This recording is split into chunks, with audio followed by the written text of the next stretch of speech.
네, 안녕하세요. 연필입니다. 네, 오늘은 서울 아파트를 요즘 트렌드에 맞춰서 좀 싸게 사는 법에 대해서, 싸게 얻을 수 있는 법에 대해서 한번 좀 알아보려고 해요.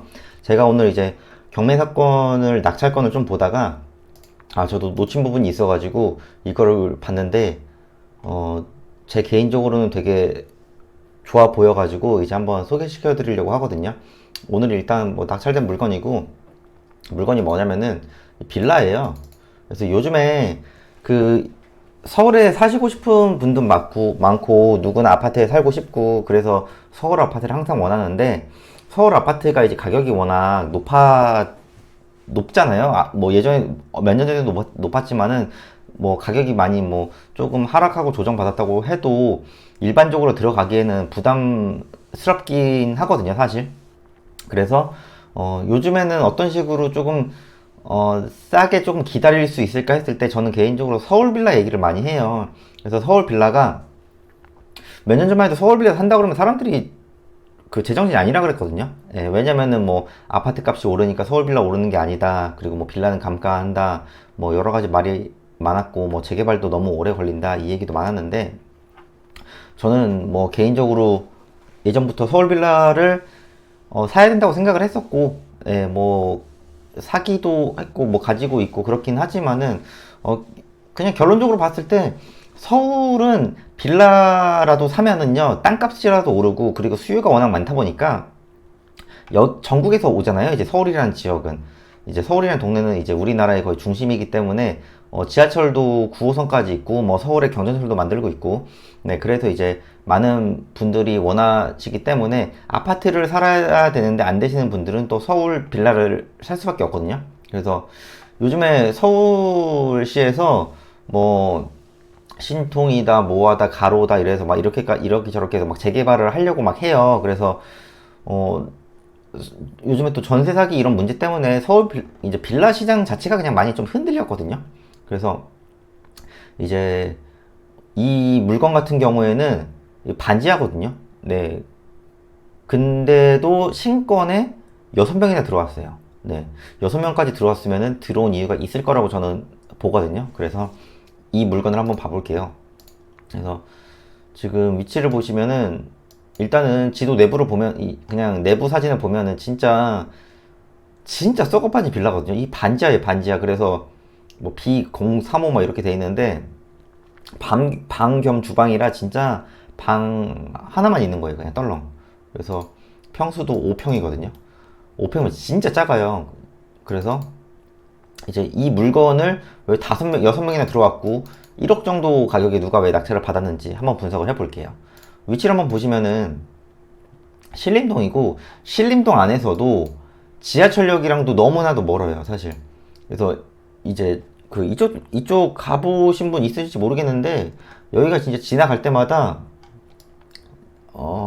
소위 말해서 좀 많이 낙후돼 있는 동네예요. 뭐 이쪽 큰 도로만 봐도 이제 이쪽이야 조금 그나마 괜찮지만은 이런 데 들어가면은 그냥 이 되게 낙후돼 있는 건물들이고 마을버스 타고도 한참을 가야 되거든요. 이 지하철역까지. 딱 봐도 한참 걸려요, 이게. 그래서 뭐, 예를 들어, 여기서 뭐 신대방역까지만 가도 대중교통 타고도 15분이거든요. 근데 이거 한 번 더 갈아타야 되네요. 그쵸. 그래서 좀 불편해요, 교통이. 그래서 저는 개인적으로는 위치 자체는 좋진 않은데 왜 이 물건을 제가 이제 추천은 아니고 왜 이 물건을 이제 그 소개를 시켜드리냐면은 여기 한번 봐볼게요. 진짜 노후화된 빨간벽돌 빌라고 이 아파트도 진짜 오래됐거든요. 이 남서울 아파트 120세대예요. 84년도예요. 그러면 이제 40년 된 건물이거든요. 이 쌍용 아파트도 거의 30년, 25년 정도 됐고.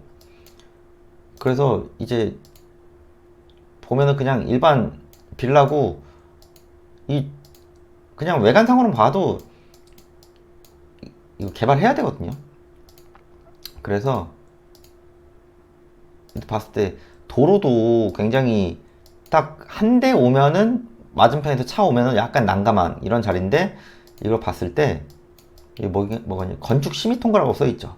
이게 뭐냐면은 자세히 보시면은 이게 조건부 의결로 해서 이제 신탁회사로 해서 소위 말해서 이제 그 이쪽 빌라랑 이 아파트랑 통합으로 이제 재개발을 한다는 거예요. 네, 그러니까 아파트랑 이 빌라까지 여기까지 이렇게 열망빌라 이렇게 묶어가지고 여기를 이제 개발을 한다는 거예요. 그래서 이게 어떤 내용이냐면은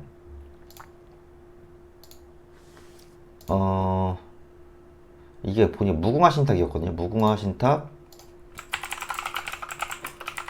여기 앞에 뉴서울 아파트였는데 제가 좀 찾아봤어요. 요즘에 어떤지.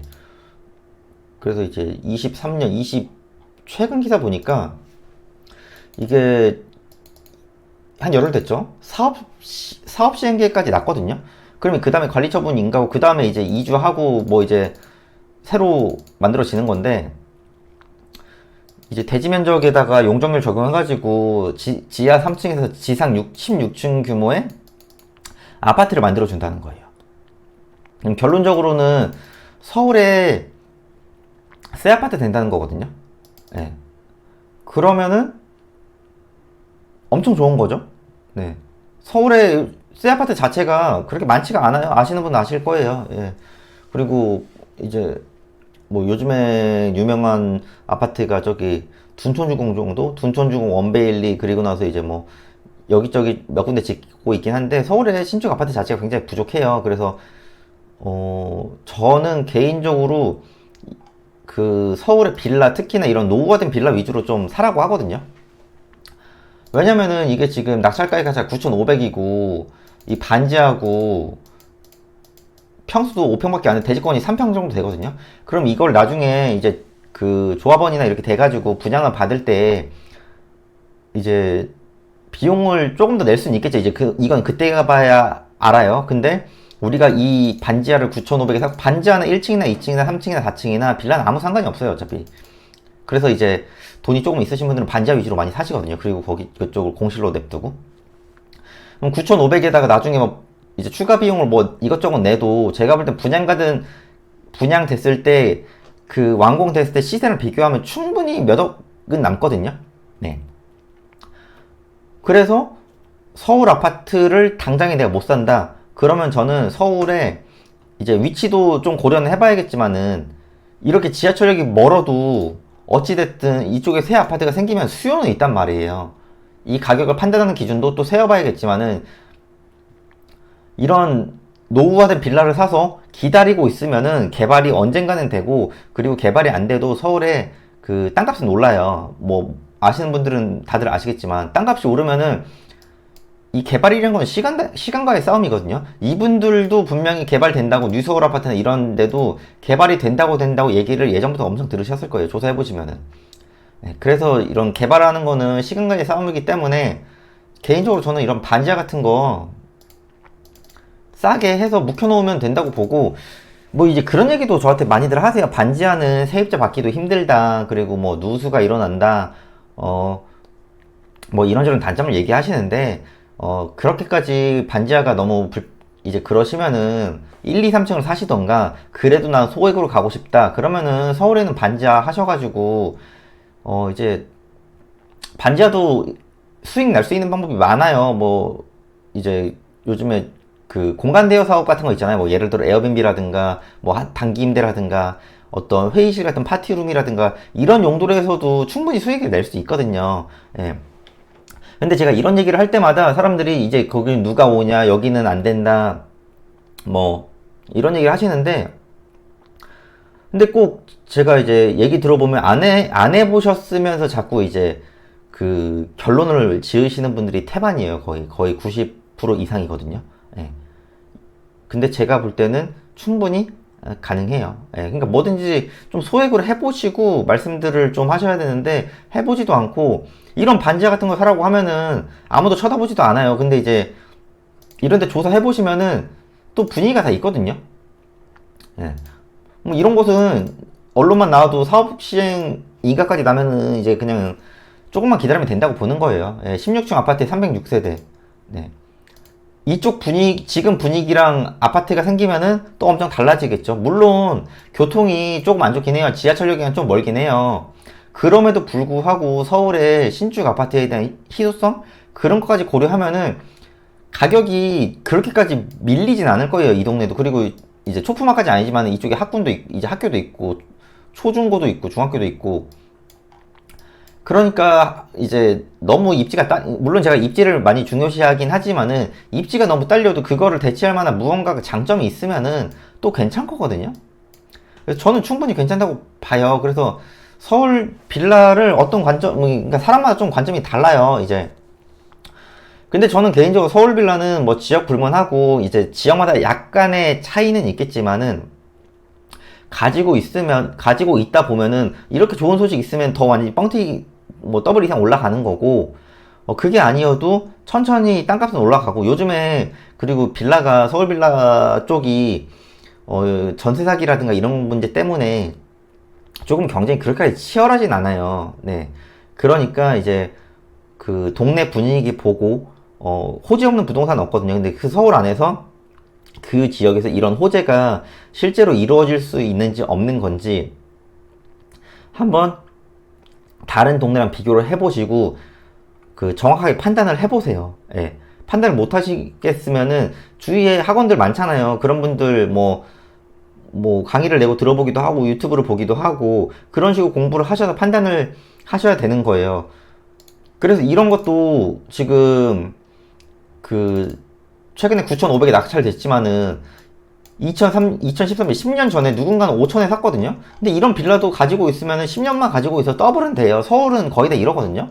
예, 서울 경기라든가 좀 대도시 쪽은 10년 가지고 있으면 거의 더블 정도는 된단 말이에요. 이런 빌라를 이렇게 오를 줄 알고 사진 않으셨을 거예요. 이분도 결론적으로 지금 카드값을 못 내가지고 카드값 못 내고 지금 그 기술 보증 기금에서 이제 돈 못 갚고 이것저것 문제가 있어 이 집이 경매로 나오긴 한 건데, 그 서울 빌라를 좀 많이 돌아다녀 보시고 투자를 한번 좀 해보세요. 뭐 산에 있는 빌라도 결론적으로는 재개발이 다 되거든요. 예. 서울에 평지 아니고 산에 있는 빌라도 재개발을 해서 거기에 에스컬레이터 내고 하니까 그 상품 값어치가 굉장히 올라갔단 말이에요. 아파트로 바뀌면서. 그런 동네가 꽤 있어요. 이제 얘기 들으면 아시는 분도 아시겠지만은. 그래서 저는 개인적으로 뭐 1억으로 서울의 아파트를 얻을 수 있는 기회를 만든다? 그럼 이런 빌라는 저는 충분히 괜찮다고 보고, 요즘에 이제 서울시에서 계속 이제 지정을 해서 개발을 하려고 해요. 물론 이제 시간이 몇 년이 좀 걸리겠죠. 그럼에도 불구하고 지금 들어가서 가지고 있으면은 저는 3년 뒤, 5년 뒤에 충분한 수익을 낼 거라고 봐요. 그래서 안전자산을 가지고 싶다? 그러면 서울 빌라 쪽을 저는 추천을 드리고, 그걸 수익률로 더 가고 싶다? 그럼 반지하도 상관이 없어요. 서울에 반지하 진짜 많거든요. 예. 그러니까 이런 식으로 한번 내가 몇 년 뒤에 서울의 아파트를 한번 가져보겠다라는 생각을 하는 것도 저는 괜찮다고 봅니다. 예. 우연히 낙찰 물건 분석하다 보니까 이런 게 나와서 저도 더 이제 여러 가지 생각이 많아졌는데, 이런 식으로 서울에 땅을 살 수 있는 방법도 한번 이제 가르쳐 드리려고 이제 영상을 제작을 했고, 궁금한 점 있으시면은 이제 여기 오른쪽 위에 뭐 제가 이제 연락처도 남겨놨거든요. 연락처로 연락을 해보셔도 되고 연락을 하셔도 좋고, 뭐 블로그나 아니면 저희 댓글도 남겨주세요. 네, 제가 다 답변 달아드리려고 하니까요. 네. 일단 오늘 영상은 여기까지고요. 네, 내일은 또 다른 영상으로 찾아오겠습니다. 네, 감사합니다.